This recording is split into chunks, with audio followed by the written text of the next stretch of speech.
Parsha for this week is Vayechi. It's going to bring us to the end of the book of Genesis, the end of the story of Joseph, his brothers, Jacob, the father, Rachel, Leah.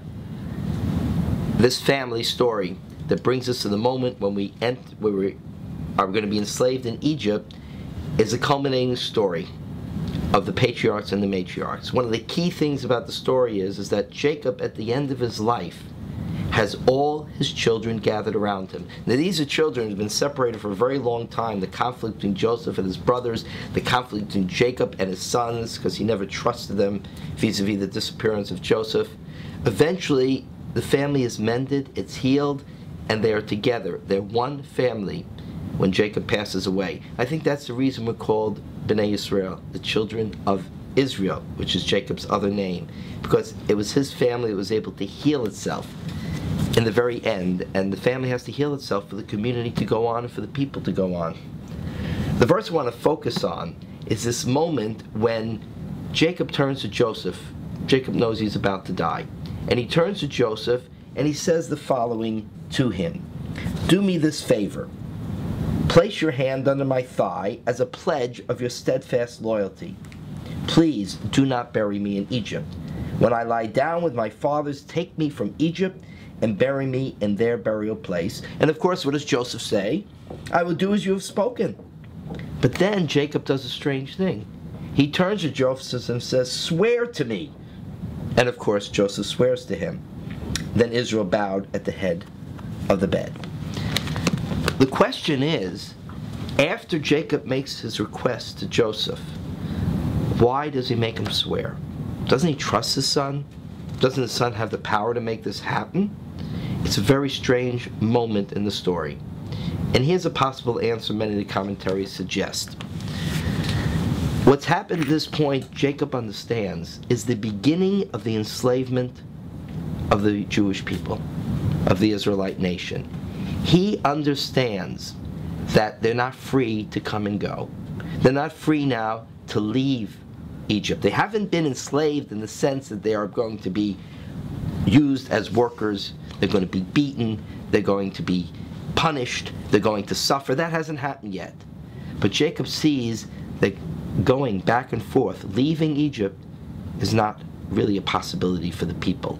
So the enslavement has begun. He's very wise. He turns to Joseph. He says, "Of course I know you'll bury me in Egypt. And not in Egypt, but in the land of Israel.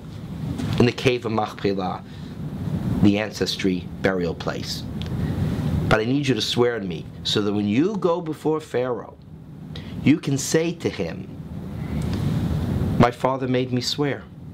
He wants to be buried in the place that he prepared.'" Because the Egyptians, there's two things about them.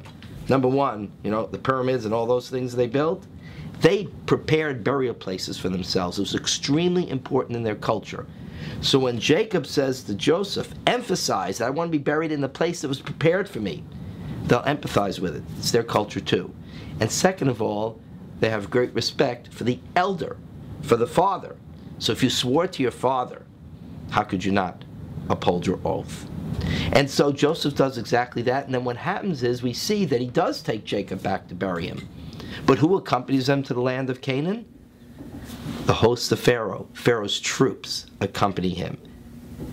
Why? Not so much honor guard, not so much to protect them as they travel, but rather to make sure they come back. The enslavement had begun. Jacob understood this. The people of Israel perhaps didn't get it yet.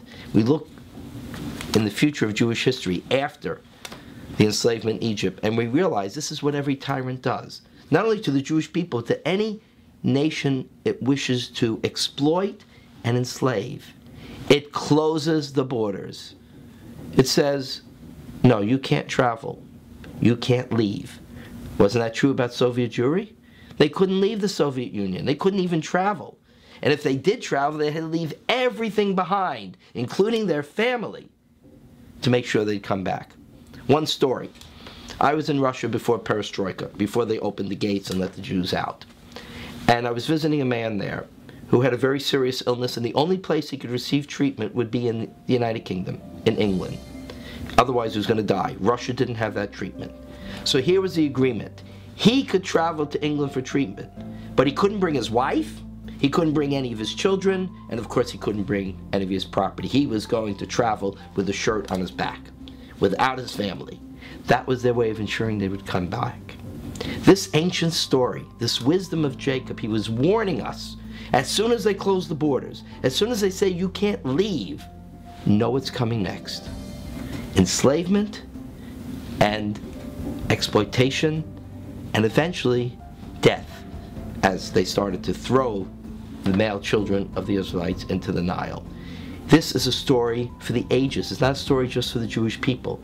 This is a story for all humanity. We have to have individual freedoms, the freedoms to travel, to go to and fro. That is a sign of a free country and a free human soul. This was the warning. The Israelite enslavement in Egypt is not just a story of the Jewish people. It is a story of every nation that has ever been exploited. It is the story of every tyrant, not just Pharaoh, who has enslaved a people. It was a warning from thousands of years ago. I wonder if the world has yet really learned that warning and heeded that warning. I don't think so. But perhaps as we progress, we will learn this great lesson that Jacob taught his own son, Joseph, and through the story found in this Torah, passed on from generation to generation, a warning for the ages. How to preserve freedom and how to recognize a tyrant when he's in front of you. Shabbat Shalom.